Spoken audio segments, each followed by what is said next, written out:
With more from the Iranian capital, here's our correspondent Reza Saya. I think it's important to point out at this time that Mohammad Javad Zarif is still officially Iran's foreign minister, and that's because Iranian President Hassan Rouhani has yet to accept his resignation. In fact, from the president's office, we've seen a number of vehement denials, including a denial from President Rouhani's chief of staff on his official Twitter account. It has happened in the past here in Iran where a minister has resigned and the president has denied his resignation. It has also happened in the past where a minister has submitted his resignation as a form of protest only.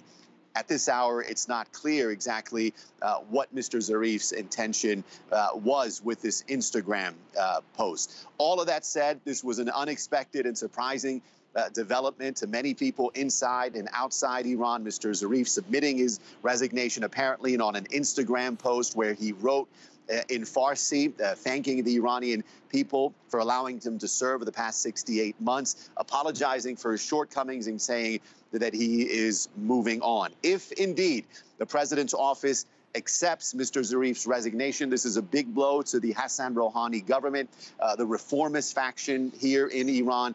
It was Mr. Zarif that was appointed in 2013 by President Rouhani soon after he led the negotiations with the world powers for the nuclear deal that was signed in 2015. And it's been Mr. Zarif that's defended Iran on the international scene, especially for the past couple of years with the arrival of U.S. President Donald Trump and the subsequent U.S. pullout of the nuclear deal. He's viewed by many as a very skilled diplomat, a very fluent and articulate speaker who speaks fluent English and regularly appears on Western television news networks, again, defending Iran's position and narrative. So again, if indeed this resignation is accepted, the President Rouhani will have big shoes to fill for the foreign minister's office.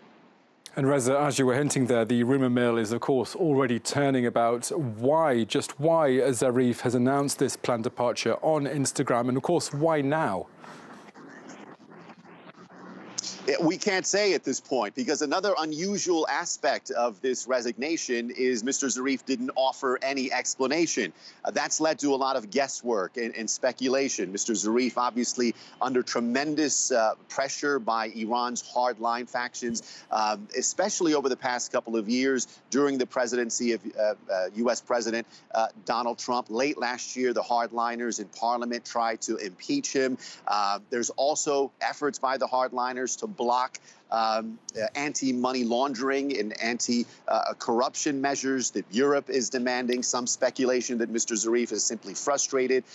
Another report last night speculating that Mr. Zarif was upset that he wasn't notified of Syrian President Bashar al-Assad's surprise visit to Tehran yesterday. Mr. Assad arriving in Tehran yesterday, meeting with President Rouhani, meeting with the supreme leader.